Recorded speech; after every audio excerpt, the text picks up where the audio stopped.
এসে দর্শন করবে। রাধা রানী গোবিন্দ চরণে নিজেকে সমর্পণ করছেন।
গোবিন্দ বলে, রাধে এই আমাকে কাছে পেলেই তোমার শুধু যত রাতের কান্না কাটা। বলো একটুখানি আমি সময় তোমার কাছে আসি, তোমার হাসি মুখটা দেখতে, আর আমাকে দেখলেই তোমার শুধু কান্না কাটা।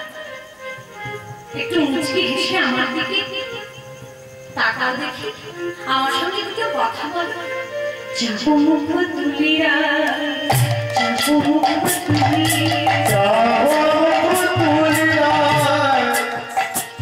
তুমি যাও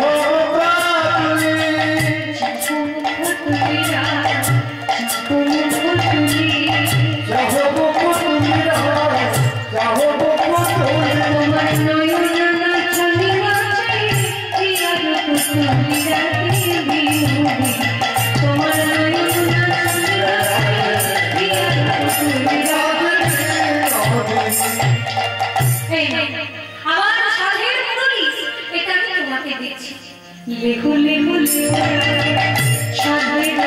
মুরলি, লেখো লেখো সাধের মুরলি, লেখো লেখো সাধের মুরলি, লেখো লেখো সাধের মুরলি। আমি কিন্তু রাখাল ছেলে, এমনি এমনি বাঁশিটা দেব না। আমি যেমন তোমাকে এক পরের মুরলিটা দিলাম, হাতের বাঁশিটা দিয়ে দিলাম, তার বিনিময়ে আমি কিন্তু তোমার কাছে কিছু নেব। আমি কি নেব জানো? আমি পরশেষে চাহি তোমার চরণের ধুলি রাখি, আমি পরশেষে চাহি তোমার চরণের ধুলি রাখি। এই কথা যত শুনছে নরোত্তম ততই বিভোর হয়ে যাচ্ছে। এইবার দুধটা যে কখন উথলে উঠেছে নরোত্তম কিন্তু বুঝতে পারেনি। যখন দুধ উথলে উঠে দুধ পোড়া গন্ধ বেরিয়েছে, এমন সময় নরোত্তম চমকে উঠে। আমি তো কথা শুনবার জন্য ধ্যান করছি না, আমি তো রাধা গোবিন্দের সেবা করবার জন্য ধ্যান করছি। দুধটা উথলে যদি পুড়েই যায় তাহলে আমি সেবা করবো কি?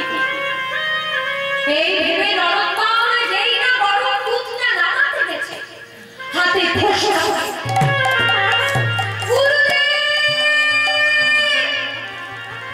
যেই না হাতে ফোঁসা করে গেল, নরোত্তমের ধ্যান ভেঙে গেল। পরের দিন যখন শ্রীনিবাস আচার্যের গায়ে তেল মাখাতে গেছে নরোত্তম, হাতটা চাদরের মধ্যে লুকিয়ে নিয়েছে। শ্রীনিবাস আচার্য চাদরটা খুলে বললেন,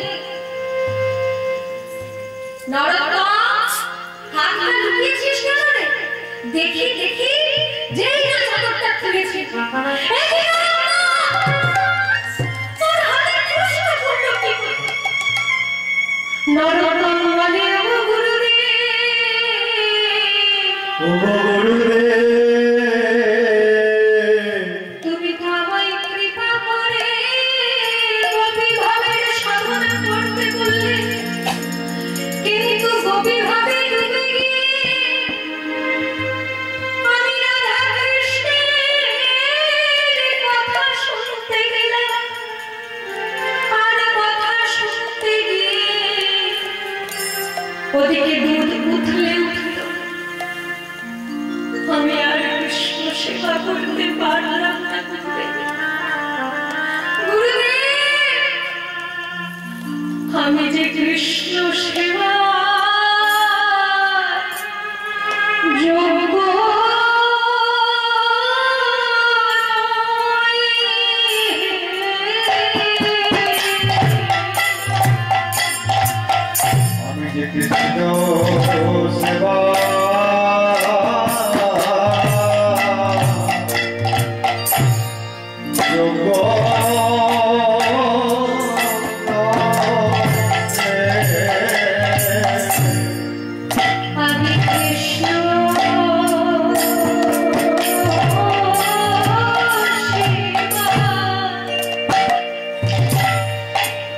কৃষ্ণ সেবা যোগ্য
আমি কৃষ্ণ কৃষ্ণ সেবার যোগ্য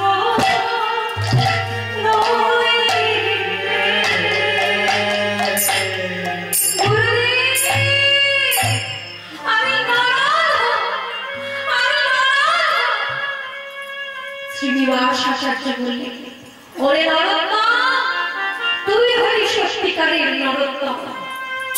আমি তো কত শিষ্যকেই বলেছি গভীরভাবে ডুবে গিয়ে ধ্যান করো, কিন্তু কতজন পেরেছে তোর মতো সত্যি সত্যি গভীরভাবে ডুবে গিয়ে রাধা কৃষ্ণের কথা শুনতে? তুই হলি নরোত্তম, তুই হলি সত্যিকারের নরোত্তম। আমি তোর একটা উপাধি দিলাম, আর হবে তোর নাম হবে ঠাকুর মহাশয়।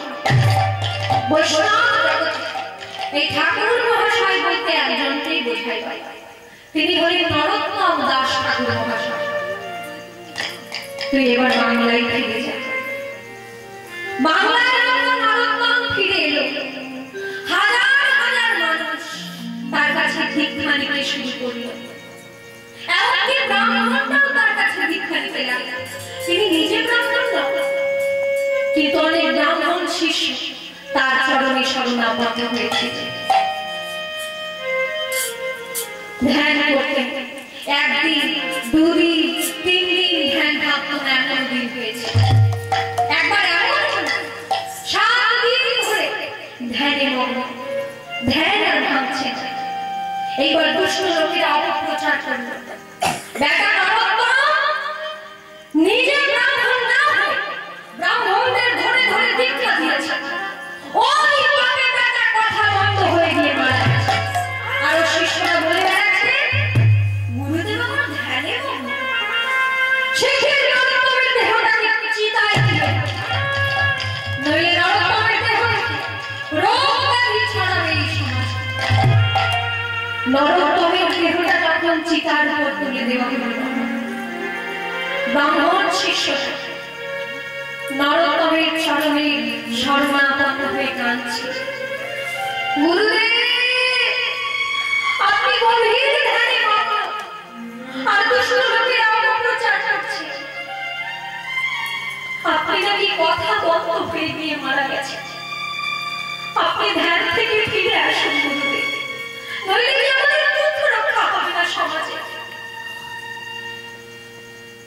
ভক্তের চোখের জল যেই না নরোত্তমের পায়ের উপর পড়ল না।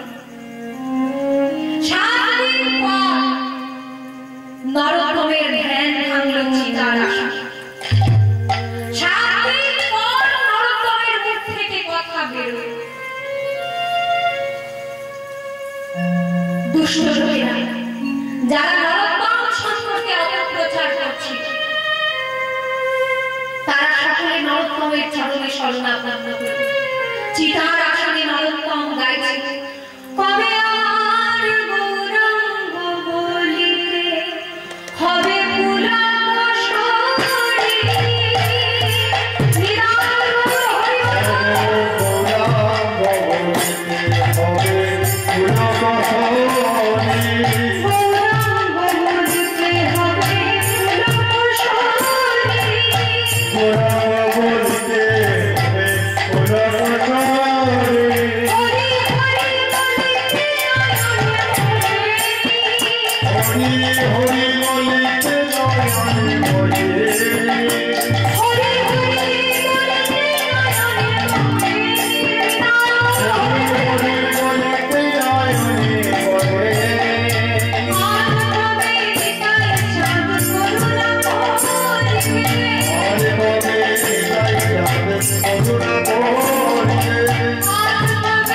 তাই যাবে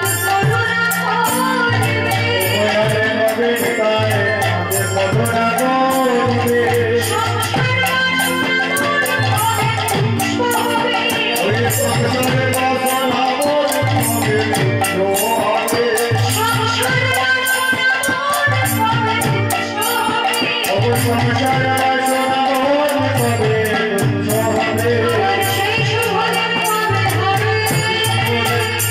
আমার সেই সুখে হবে হবে, যেদিন গৌর বলবে পুলক হবে সেই সুখে হবে, আমার গৌর বলবে পুলক হবে, গৌর বলবে পুলক হবে,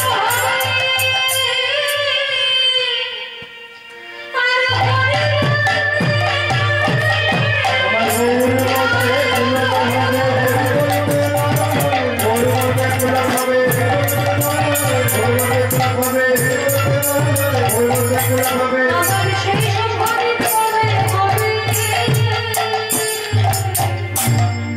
দুষ্ট লোকেরা সকলে নরোত্তমের চরণে শরণাপন্ন করল। এত বড় সাধক আমাদের মধ্যে বিরাজ করছে, আমরা তাকে চিনতেই পারলাম না, আমরা অপপ্রচার করেছি, তিনি কথা বন্ধ হয়ে গিয়ে মারা গেছেন। তাই সমস্ত লোকেরা যখন নরোত্তমের চরণে শরণাপন্ন করে,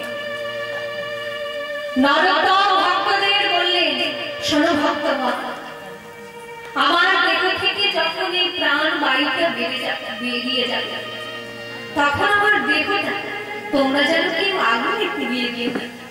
ভক্তগণ বললেন, কি করবো গুরুদেব? শোনো, আমার দেহ থেকে যখন প্রাণ বায়ুটা বেরিয়ে যাবে আমার এই দেহটা তোমরা পদ্মা নদীর জলে ভাসিয়ে দেবে। যে মায়ের কাছে আমি গৌরাঙ্গ প্রেম পেয়েছি সেই মায়ের কাছেই আমি শরণাপন্ন হব, সেই মায়ের কোলেই আমি স্থান নেব। তাই নরোত্তমের যখন প্রাণ বায়ুটা বেরিয়ে গেছিল তখন ভক্তগণ তার দেহটা গাঙ্গিলা ঘাট, যে ঘাটের মধ্যে নরোত্তমের দেহটা জলের মধ্যে বিসর্জন করেছে, সেই জায়গাটি হলো গাঙ্গিলা ঘাট। এখনো সেই তীর্থটি রয়েছে এবং যখন নরোত্তমের দেহটা জলের মধ্যে ভাসিয়ে দেওয়া হলো, নরোত্তমের দেহটা কিন্তু পচে চলে যায় না, দুধ হয়ে বিলীন হয়ে গেছে। কেন দুধ হবে না? স্বয়ং মহাপ্রভু যাকে কোলের মধ্যে বসিয়ে দুধ পান করিয়েছে সেই দেহটা তো দিব্য দেহ হয়ে আছে। আমাদের এই সাধারণ দেহের সঙ্গে সেই দেহের তুলনা করলে চলবে না। তাই নরোত্তমের দেহটা যখন জলের মধ্যে ভাসিয়ে দেওয়া হলো, নরোত্তমের সেই দেহটা আমরা